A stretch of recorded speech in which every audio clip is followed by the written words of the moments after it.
Hi friends, welcome back to TENKASI VETRI IAS Academy. In this video today we are going to see the lesson in 9th standard social science polity unit 2 election, political parties and pressure groups. அதாவது தேர்தல் அரசியல் கட்சிகள் மற்றும் அழுத்த குழுக்கள் இதுதான் இந்த பாடத்தோட தலைப்பு. ஸோ இந்த லெசனை பற்றி தான் நம்ம பிரீஃபாக பார்க்க போகிறோம். நம்ம சேனலை சப்ஸ்கிரைப் பண்ணிக்கோங்க, உங்கள் ஃப்ரெண்ட்ஸுக்கும் ஷேர் பண்ணுங்கள். நம்ம சேனலில் ரெகுலராக சமச்சீர் ஸ்கூல் புக்ஸில் இருக்க ஸ்டாண்டர்ட் வைஸ் வீடியோஸ் எல்லாமே கண்டினியூஸாக இங்கிலீஷ் மீடியம்க்கு போட்டுட்ருக்கோம். உங்கள் ஃப்ரெண்ட்ஸுக்கும் நீங்கள் ஷேர் பண்ணுங்கள். இன்னைக்கான லெசன்குள்ளே பார்க்கலாம். இந்த லெசனில் நம்ம ஃபஸ்ட்டு என்னெல்லாம் பார்க்க போகிறோம்னா electoral systems in India and the different types of elections in India and understands the meaning of political party and know the functions of state party and national party and understand the pressure groups in India. So இதான் பார்க்க போறோம். Introduction பார்க்கலாம். An election is a formal decision making process by which a people chooses an individual to hold public office by voting. அதாவது தேர்தல் election என்னது தேர்தல் அப்படின்றது என்னன்னா மக்கள் தகுதியான அவங்களுக்கான பொது சேவை பண்றதுக்காக ஒரு தேர்ந்தெடுத்து ஓட்டு போட்டு தேர்ந்தெடுக்கிறதா என்னது தேர்தல் அப்படின்னு சொல்றாங்க. Electoral system in India. So இந்தியாவில் தேர்தல் முறை எப்படி இருக்கு அப்படின்னு சொல்லியிருக்காங்க. The electoral system in India has been adapted from the system followed in the United Kingdom. அதாவது யுனைடெட் கிங்டம் யூகேல லண்டன்ல இருக்கக்கூடிய முறையை பின்பற்றி தான் இந்தியாவில் எலெக்ஷன்ஸ் வந்து நடத்துறாங்க.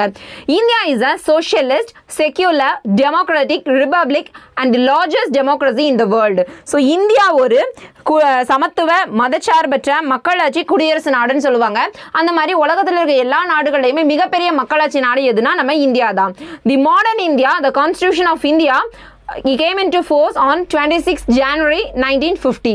ஸோ அதாவது மாடர்ன் இந்தியா எப்போ இருந்து தான் வர ஆரம்பிச்சிச்சு அப்படின்னா ஜனவரி 26, 1950 இருந்து. Articles 324 to 329 in part 15 of the constitution make the following provisions with regard to the electoral system in our country. So நம்ம நாட்டில் இருக்க இந்தியாவில் இருக்கக்கூடிய தேர்தல் நடத்தைகள் எப்படிலாம் இருக்கணுன்றதை பற்றி எந்த ஆர்டிகல் சொல்லுதுன்னா 324லேருந்து 329 வரைக்கும் உள்ளது சொல்லுது. ஸோ ஃபர்ஸ்ட் ஒன் பார்க்கலாம். Article 324 of the Indian Constitution provides for an independent election commission in order to ensure free and fair elections in the country. அதாவது ஆர்டிகல் 324 என்ன சொல்லுதுன்னா நாட்டில் சுதந்திரமான மற்றும் நேர்மையான ஒரு தேர்தல் ஆணையம் கண்டிப்பாக வேணும் எலெக்ஷன் வைக்கிறதுக்குன்னு சொல்லுது. At present the commission consist of a chief election commissioner and 2 election commissioners. அதாவது இப்போதைக்கு நம்ம இந்தியன் எலெக்ஷன் கமிஷனில் ஒரு தலைவர் இருப்பார், தலைமை தேர்தல் அதிகாரி. அது போக 2 தேர்தல் அதிகாரிகளும் இருப்பாங்க. And second one, the parliament may make provisions with respect to all matters relating to the election to the parliament including the preparation of electoral rules and the delimitation of constitutions and all other matters necessary for securing the due constitutions. அதாவது இப்போ பாராளுமன்ற தேர்தலாம் நடைபெறும்போது அதுக்கு தேவையான அவங்களோட என்ன சொல்ல அந்த ஓட்டு போடக்கூடியவங்களோட லிஸ்ட் ரெடி பண்ணுறது இந்த மாதிரி எல்லா விஷயங்களுக்குமே என்ன பண்ணலாம் அப்படின்னா நாடாளுமன்றம் வந்து அவங்களுக்கு தேவையான சட்டத்தை வந்து இயற்றிக்கலாம். Third one, the state legislatures can also make provisions with respect to all matters relating to the elections to the state legislatures including the preparation of electoral rolls and all other matters necessary for securing the due constitution. அதே மாதிரி பாராளுமன்ற மாதிரியே நம்மளோட மாநில சட்டமன்றத்துக்கும் நம்மளுக்கு தேவையானது என்ன பண்ணிக்கலாம் அந்த ஓட் போடுறவங்க லிஸ்ட் இது எல்லாத்தையுமே வந்து நம்ம கரெக்டாக கொண்டு வரதுக்கு தேவையான சட்டங்களை இயற்றதுக்கு ரைட்ஸ் இருக்கு. அண்ட் do you know ஒரு பாக்ஸ் கண்ணன் கொடுத்துருக்காங்க பாருங்க. குடவோலை was the system of voting followed during the Chola period in Tamil Nadu. So குடவோலை முறை அப்படின்றது சோழர்கள் காலத்தில் பின்பற்றினாங்க. எதுக்காக அப்படின்னா கிராம சபை உறுப்பினர்களை தேர்ந்தெடுக்கிறதுக்கு வந்து இந்த குடவோலை முறையை வந்து ஃபாலோ பண்ணாங்க. Election process. At the national level, the head of government, the Prime Minister, is elected by members of Lok Sabha, the lower house of a parliament in India. So நம்ம இந்தியாவோட lower house எது கீழவை வந்து என்ன சொல்லுவோம் லோக் சபான்னு சொல்லுவோம். So அதில் இருக்க members எல்லாம் சேர்ந்து தான் யாரை செலக்ட் பண்ணுறாங்க நம்மளோட பிரைம் மினிஸ்டர் பிரதம மந்திரியை செலக்ட் பண்ணுறாங்க. அவங்க யார் பிரைம் மினிஸ்டர் தான் ஹெட் ஆஃப் கவர்மெண்ட் அப்படின்னு சொல்கிறோம். And next, do you know ஒரு பாக்ஸ் கார்டு கொடுத்துருக்காங்க பாருங்க. We celebrate National Voters Day on 25th January in India. So நம்ம தேசிய வாக்காளர் தினம் எப்போ கொண்டாடுறோம் இந்தியாவில் அப்படின்னா ஜனவரி 25th வந்து செலிப்ரேட் பண்ணுறோம். In representative democracy like us elections are extremely important. So நம்மள மாதிரியான மக்களாட்சி நாடுகளுக்கு தேர்தல் அப்படின்றது ஒரு முக்கியமானதாக காணப்படுது. Voting in elections are the best way to make your voice heard. So தேர்தலில் வாக்களித்து நம்மளுக்கான பிரதிநிதியை நம்ம தேர்ந்தெடுக்கிறது மூலியமாக நம்மளுக்கு தேவையான இதெல்லாம் இதெல்லாம் நம்ம என்ன பண்ணலாம், கவர்மெண்ட்ல இருந்து நம்ம வாங்கிக்கலாம். Introduction of a NOTA option. So NOTA அப்படின்றது என்னன்னா none of the above அப்படின்னு சொல்லுவாங்க. ஸோ இது இருக்கவங்க யாருமே தேவையில்லை. இப்போ ஒரு எலெக்ஷன் நடக்கும்போது ஒரு சட்டமன்ற தேர்தல் நடக்குது அப்படின்னா அதில் ஒவ்வொரு கட்சி சார்பாக ஒவ்வொருத்தர் வந்து என்ன பண்ணுவாங்க, தேர்தலில் போட்டியிடுவாங்க. ஸோ அந்த எந்த கட்சியில் உள்ள போட்டியிடுறவங்க மேலேயுமே உங்களுக்கு ஒருவேளை நம்பிக்கை இல்லாத பட்சத்தில் என்ன பண்ணலாம்னா none of the above அப்படின்ற நோட்டா ஆப்ஷனை வந்து நம்ம என்ன பண்ணலாம், சூஸ் பண்ணலாம். ஸோ இது எந்த ரூல் படி வருது அப்படின்னா rule 49O in the conduct of elections rules 1961 of India describe this procedure. So 1961ஆம் ஆண்டு இருக்கக்கூடிய ரூல் நம்பர் 49O இதுக்கு கீழே தான் இந்த நோட்டா அப்படின்றத யூஸ் பண்ணலாம் அப்படின்னு குறிப்பிட்டிருக்கு. VVPAT னு சொல்லுவாங்க, Voters Verified Paper Audit Trial.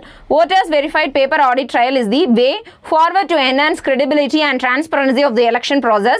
This system was introduced in 2014 general election. So இந்த VVPAT எப்போ இன்ட்ரோடியூஸ் பண்ணியிருப்பாங்கன்னா 2014 பொது தேர்தலில் இன்ட்ரோடியூஸ் பண்ணியிருப்பாங்க.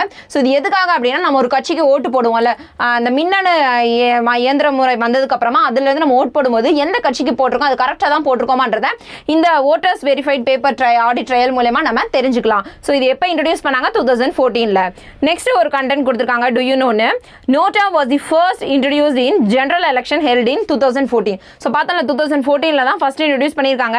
India is the 14th country in the world to introduce nota. So இந்த நோட்டாவை இன்ட்ரோ듀ஸ் பண்ண வரிசையில நம்ம எத்தனாவது ரேங்க்ல இருக்கோம், 14th பொசிஷன்ல இருக்கிறோம். Next types of elections in India. Elections are classified into two types, direct and indirect elections. So first direct elections பார்க்கலாம். People directly vote for the candidates in a fray and elect their representatives. So இந்த direct elections என்ன பண்ணுவாங்கன்னா மக்கள் வந்து அவங்க டைரக்டா வந்து வாக்களிச்சு அவங்களுக்கான representatives பிரதிநிதிகளை வந்து தேர்ந்தெடுப்பாங்க.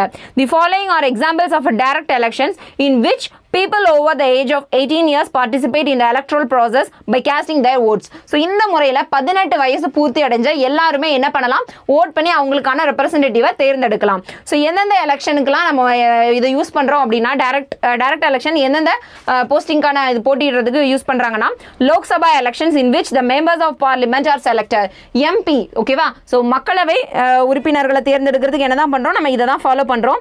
அதே மாதிரி elections to the state legislative assemblies in which the member of legislative assemblies are selected. So MLA select பண்ணுறோம் இல்லை சட்டமன்ற உறுப்பினர். ஸோ அதுவும் எப்படி தான் டைரக்ட் எலெக்ஷன் மூலியமாக தான் செலக்ட் பண்ணுறோம். And third one, election to the local governing bodies such as village panchayat, town panchayat, municipalities, municipal corporation are conducted by the state election commission. So உள்ளாட்சி அமைப்புகள நடக்கக்கூடிய அந்த உறுப்பினர்களை தேர்ந்தெடுக்கிறது எல்லாமே யாரால தான் நடக்குது, மாநில தேர்தல் ஆணையம் தான் நடத்துறாங்க. இதுவும் நேரடி தேர்தலா தான் இருக்கும். And merits. ஸோ என்னென்ன மெரிட்ஸ்னா நிறைகள்.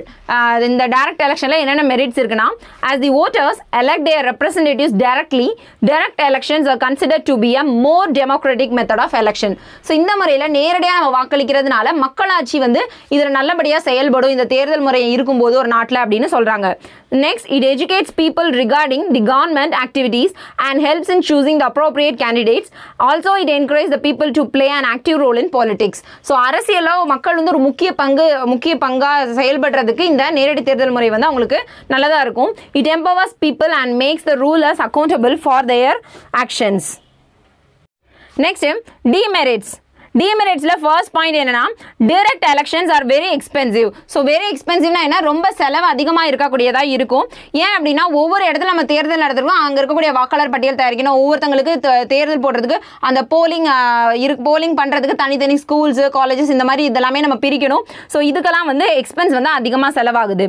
Illiterate voters sometimes get misguided by false propaganda and sometimes campaigning based on caste, religious and various other sectarian consideration pose serious challenges. So சில நேரங்கள் என்னன்னா கொஞ்சம் கல்வி அறிவு கம்மியாக இருக்கக்கூடிய மக்கள் வந்து சில அரசியல் கட்சிகள் கொடுக்கக்கூடிய பொய்யான கொள்கைகளை பொய்யான பரப்புரைகளை நம்பி என்ன பண்ணுவாங்க, ஏமாந்து ஓட்டு போடுறதுக்கான சான்சஸ் இருக்கு. அதே மாதிரி சில ஜாதி சமயம் இதெல்லாம் வச்சுமே நிறைய பேர் வந்து என்ன பண்றாங்க, அந்த பரப்புரைகள்லாம் நிகழ்த்தி அவங்க பக்கம் ஓட்டர்ஸை வந்து திருப்புறதுக்கு திசை திருப்ப ட்ரை பண்றாங்க.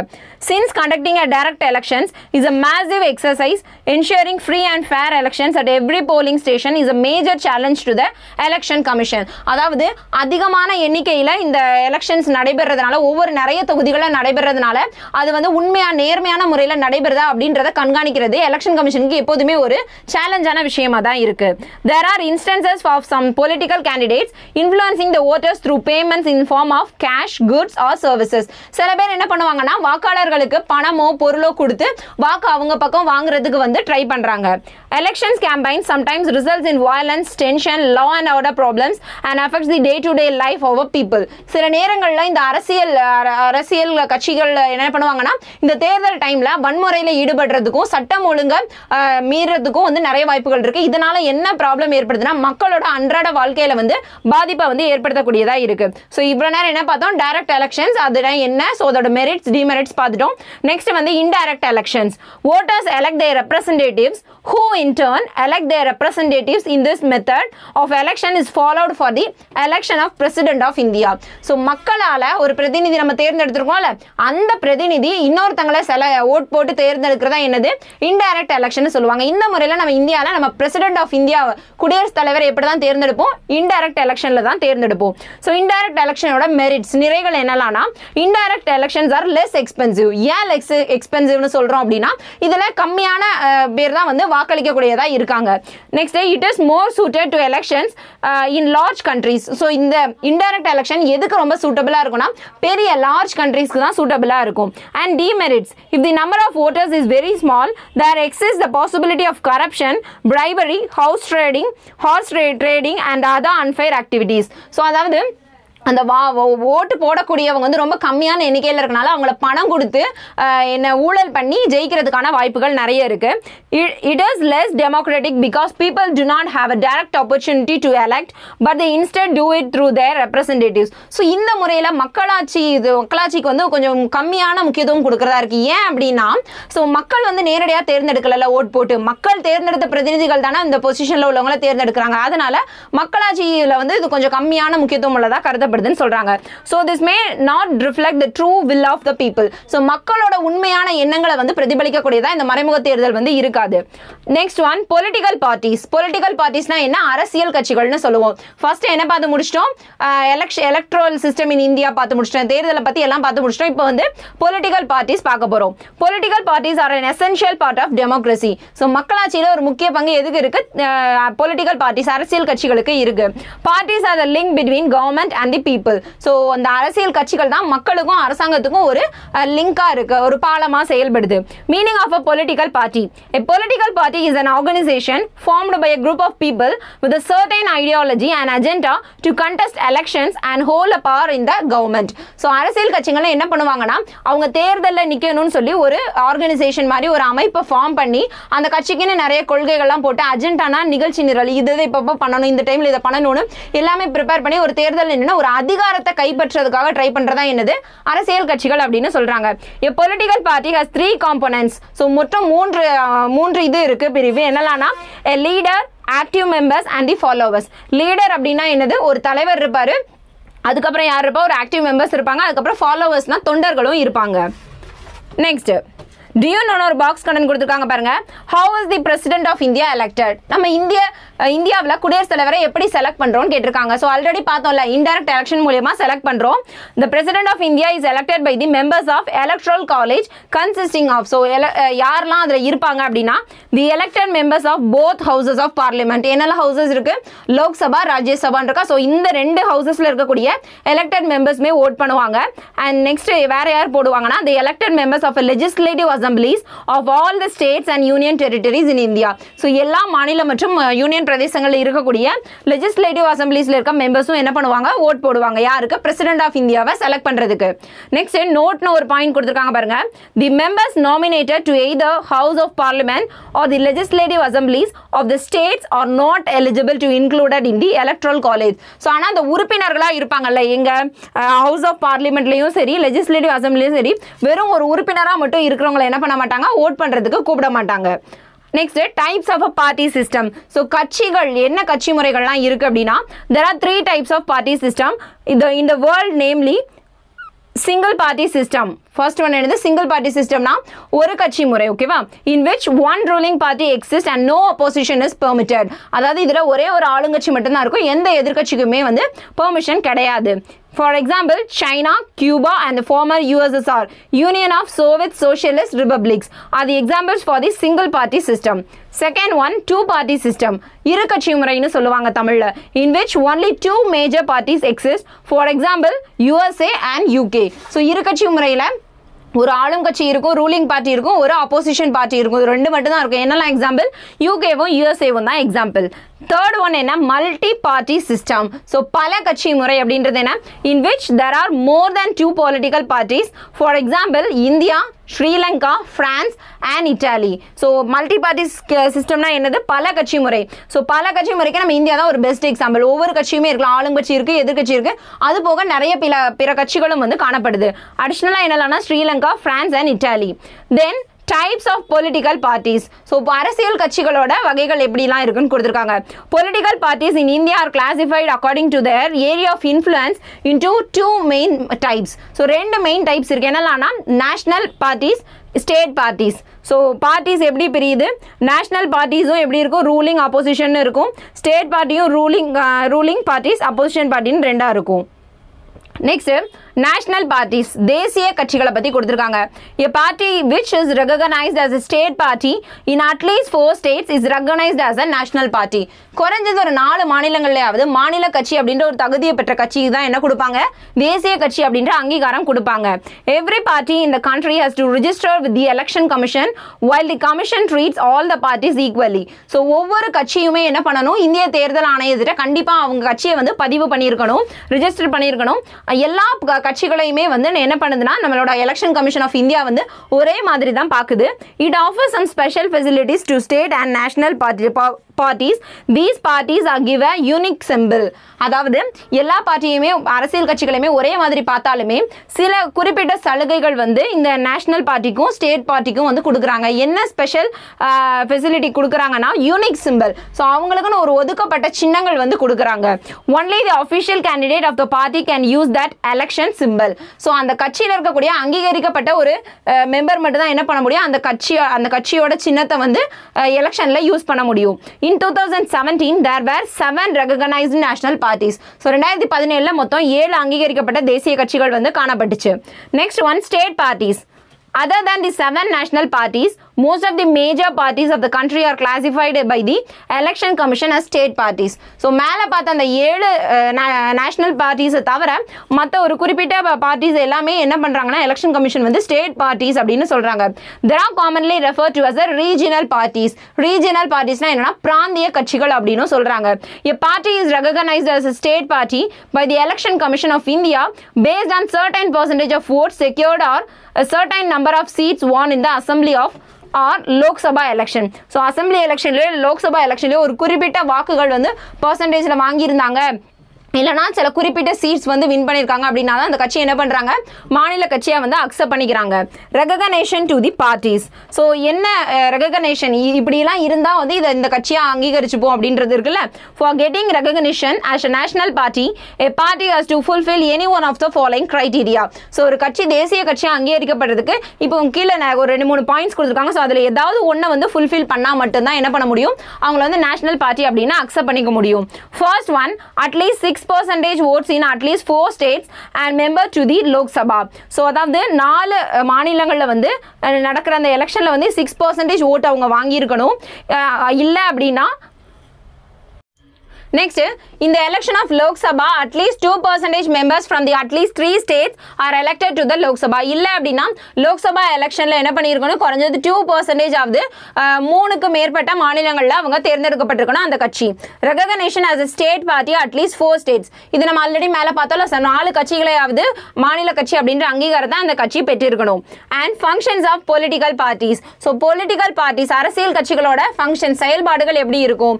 Parties contest elections. So parties கட்சிகள் என்ன பண்ணுவாங்க, தேர்தலில் வந்து போட்டியிடுறாங்க. In most democracies elections are fought mainly among the candidates put up by political party. So இந்த கட்சிகள் எலெக்ஷனில் நிற்கிறதுல யாருக்கு இடையில தான் அதிகமான போட்டி நிலவுனா அந்த ஒவ்வொரு கட்சி சார்பாக நிறுத்தப்படுற அந்த வேட்பாளர்கள் இருப்பாங்கல்ல, ஸோ அவங்களுக்கு தான் நிறைய போட்டி வந்து நிலவுது. Parties put forward their policies and programs before the electorate to consider and choose. So அந்த அரசியல் தேர்தல் வரதுக்கு முன்னாடியே கட்சிகள் என்ன பண்ணுறாங்க, அவங்களுக்குன்னு ஒரு கொள்கைகளையும் திட்டங்களையும் ஃபஸ்ட்டே ரெடி பண்ணி வச்சுக்குவாங்க. அது எலெக்ஷன் வரவும் என்ன பண்ணுவாங்க, அதெல்லாம் மக்கள்கிட்ட தெரிவித்து வந்து அவங்களுக்காக ஓட் கேட்பாங்க. Parties play a decisive role in making laws for a country. So நம்ம நாட்டுக்கு தேவையான சட்டங்களை இயற்றதில் அரசியல் கட்சிகள் ஒரு முக்கிய பங்கு வகிக்குது. Formally laws are debated and passed in a legislature. So ஒரு சட்டம் வந்து எப்போ உருவாகும் அப்படின்னா ஒரு மக்களவையிலேயோ நாடாளுமன்றத்திலேயோ தாக்கல் பண்ணி விவாதிச்சு அதுக்கப்புறம் தான் என்ன பண்றாங்க, அதை வந்து நிறைவேற்றுறாங்க. Parties form and run the governments. So கட்சிகள் தான் என்ன பண்ணுது, அரசாங்கத்தை அமைச்சு அதை வந்து ரன் பண்ணி நடத்தி கொண்டு போகிறாங்க. Those parties that lose in the elections play the role of opposition to the party or a group of coalition parties in power by voicing different views and criticizing the government for its failures or wrong policies. So எலெக்ஷனில் ஜெயிக்காத சில கட்சிகள் இருக்கும்ல, அதாவது பெரும்பான்மையான வாக்கு பெற்ற கட்சி ஆளும் கட்சியாக மாறும். அவங்களுக்கு கீழே கம்மியாக வாங்கின கட்சி என்ன சொல்லுவாங்கன்னா எதிர்கட்சி அப்படின்னு சொல்லுவாங்க. ஸோ இந்த எதிர்கட்சி என்ன பண்ணுவாங்கன்னா ஆளும் கட்சியோட தவறான கொள்கைகள் தவறான செயல்பாடுகள் எல்லாம் என்ன பண்ணுவாங்க, சுட்டி காமிச்சு அதுக்கு கொஸ்டின் கேட்பாங்க. Parties shape public opinion, they rise and highlight issues of importance. So கட்சிகள் என்ன பண்ணுதுன்னா மக்களோட ஒப்பீனியனை தான் எடுத்துட்டு போறாங்க. Parties function as the useful link between people and the government machinery. So parties கட்சிகள்ன்றது எப்படி இருக்கு, மக்களுக்கும் அரசாங்கத்துக்கும் ஒரு பாலமாக இருக்குது. Role of opposition parties in a democracy. So எதிர்கட்சியோட செயல்பாடு எப்படி இருக்கு, ரோல் என்ன, நம்ம மக்களாட்சியில் எதிர்கட்சியோட பங்கு என்ன அப்படின்றத கொடுத்துருக்காங்க. இன் democracy there may be a two-party system like in USA or a multi-party system like in India and France. So ஒரு மக்களாட்சி நாடுன்றது ஒரு கட்சி முறை கொண்ட நாடாகவும் இருக்கலாம், இல்ல பல கட்சி முறை கொண்ட நாடாவும் இருக்கலாம். The ruling party may have received the mandate of the majority people and the opposition party represented the remaining people. So ruling partyனா என்ன, ஆளும் கட்சி வந்து பெரும்பான்மையான மக்கள்கிட்ட இருந்து வாக்குகளை பெற்றிருப்பாங்க. ஸோ அதுக்கு அடுத்து ரிமைனிங் பீப்புளோட ஓட் வாங்கினவங்க யாரு, அப்போசிஷன் பார்ட்டின்னு சொல்லுவோம். The leader of the opposition party occupied a prominent place in all democratic forms of the government. So அந்த எதிர்கட்சியோட தலைவர் என்ன பண்ணுவாங்க அப்படின்னா அவங்களுக்குன்னு ஒரு குறிப்பிட்ட இது இருக்கும். என்ன வேலை அப்படின்னா ஆளுங்கட்சியோட குறைகளை எல்லாத்தையுமே சுட்டி காட்டுறதா இவங்களோட வேலையா இருக்கும். He enjoys the rank of a cabinet minister. So அவங்களை வந்து என்ன சொல்லுவாங்கன்னா கேபினெட் அமைச்சர்ன்ற ஒரு போஸ்டிங்ல தான் இருப்பாங்க. He opposes the wrong policies of a ruling party which affects the general public. So பொதுமக்களை பாதிக்கக்கூடிய அரசோட கொள்கைகளை எல்லாம் என்ன பண்ணுவாங்க, இவங்க வந்து எதிர்த்து கேள்வி கேட்பாங்க. As the chairman of the Public Accounts Committee questions the functioning of the government departments and examines the public money used for well-being of the people. So இவங்க வந்து பப்ளிக் அக்கௌண்ட்ஸ் கமிட்டிக்கு வந்து சேர்மனா இருக்காங்க. ஸோ அதனால இவங்க என்ன பண்ணுவாங்கன்னா அரசு வந்து மக்களோட நலத்திட்டங்களுக்காக நான் இவ்வளோலாம் காசு செலவு பண்றேன்னு சொல்றாங்கல்ல, ஸோ அந்த காசுக்கெல்லாம் கரெக்டான கணக்கு வச்சிருக்காங்களான்னு இவங்க क्वेश्चन கேட்க முடியும். Similarly, he plays an important role to select the chairman and members of the Central Vigilance Commission, chairperson and members of the Information Commission. So இவங்களெல்லாம் செலக்ட் பண்றதுக்கு இவங்க வந்து என்ன பண்ணலாம், ஓட் பண்றதுக்கு இவங்களுக்கு ரைட்ஸ் இருக்கு. The opposition parties reflect genuine demands and concerns of people to play a constructive role in a democracy. So ஒரு மக்களாட்சி நாட்டில் ஆப்போசிஷன் பார்ட்டி வந்து என்னது, அவங்களோட பங்கு ஒரு முக்கியத்துவம் வாய்ந்ததாக இருக்கு. Next one pressure groups. Pressure குரூப்ஸ்னா என்ன சொல்லுவாங்கன்னா அழுத்த குழுக்கள் அப்படின்னு தமிழில் சொல்லுவாங்க. The term pressure groups originated in the USA. So இந்த ப்ரெஷர் குரூப் அப்படின்ற சொல்ல எங்கேருந்து வந்தது, அமெரிக்காவிலேருந்து வந்தது. A pressure group is a group of people who are organized actively for promoting and defending their common interest. So அழுத்த குழு அப்படின்றது என்னன்னா மக்களோட பொது நலனை ஊக்குவிக்கிறதுக்காகவும் பாதுகாக்கிறதுக்காகவும் தீவிரமாக செயல்படுற ஒரு குழுவை தான் என்ன சொல்றாங்க, அழுத்த குழுக்கள், ப்ரெஷர் குரூப்ஸ் அப்படின்னு சொல்றாங்க. It is so called as it attempts to bring a change in the public policy by exerting pressure on the government. So மக்கள்கிட்ட வந்து நல்ல கொள்கைகளை அரசு கொண்டு வரணுன்றதுக்காக கவர்மெண்ட் மேலே என்ன பண்றாங்கன்னா நெருக்கடியை தராங்க இவங்க. அதனால தான் அழுத்த குழுன்னு அழைக்கப்படுறாங்க. The pressure groups are also called interest groups or vested groups. So interest group நலக்குழு அல்லது வெஸ்டட் குரூப்ஸ் அப்படின்னு என்ன பண்றாங்க, இந்த pressure groups வந்து அழைக்கிறாங்க. There are different from the political parties in that they neither contest election nor try to capture political power. So இவங்க வந்து அரசியல் கட்சி மாதிரி கிடையாது. இந்த அழுத்த குழுன்றவங்க அவங்கள இருந்து வேறுபட்டதா இருப்பாங்க. ஏன் அப்படின்னா இவங்க எலெக்ஷன்ல பங்கு பெற மாட்டாங்க. அதே மாதிரி ஒரு அதிகாரம் நம்ம கைக்கு வரணும் அப்படின்ற தாட்டும் இந்த pressure groupsக்கு இருக்காது. Pressure groups in India. A large number of pressure groups exist in India. So நிறைய அழுத்த குழுக்கள் வந்து இந்தியால காணப்படுது. But they are not developed to the same extent as in the USA or the western countries like Britain, France, Germany and so on. So நம்ம நாட்டுல நிறைய அழுத்த குழுக்கள் காணப்பட்டாலுமே USA, western country இந்த Britain, France எல்லாம் இருக்கிற மாதிரி developed ஆன அழுத்த குழுக்கள் வந்து நம்ம நாட்டுல கிடையாது. The pressure groups in India can be broadly classified into the following categories. So இந்தியால இருக்கக்கூடிய அழுத்த குழுக்களை வந்து நிறைய என்னென்ன வகைகள்லாம் இருக்கும்னு கொடுத்திருக்காங்க. First one business groups and second one trade unions and agrarian groups, professional association, students organization, religious organization, tribal organization, linguistic groups, ideology based groups, environmental production groups. So இதெல்லாம் தான் என்னது நம்ம இந்தியால இருக்கக்கூடிய pressure groups ஓட list கொடுத்திருக்காங்க. Functions of pressure groups in India. So இந்தியாவுல அழுத்த குழுவோட செயல்பாடு எப்படி இருக்கும்? Pressure groups are the interest groups that work to secure certain interests by influencing the public policy. So மக்களுக்காக சில கொள்கைகள்லாம் இப்படி தான் இருக்கணும்னு தான் வலியுறுத்துறவங்க தான் யாரு? அழுத்த குழுக்கள். They are non-aligned with any political party and work as an indirect yet powerful group to influence the policy decision. So இவங்க எந்த அரசியல் கட்சிகளையுமே சேர்ந்தவங்களா இருக்க மாட்டாங்க. ஆனா அந்த அரசியல் கட்சிகள் எடுக்கக்கூடிய முடிவை வந்து இவங்க வந்து இவங்களும் சேர்ந்து கொஞ்சம் ஐடியா கொடுக்குற மாதிரியா இருப்பாங்க. அழுத்தம் கொடுக்குற மாதிரி. Pressure groups carry out a range of functions including representation, political participation, education, policy formulation and policy implementation. And next examples of pressure groups கொடுத்திருக்காங்க.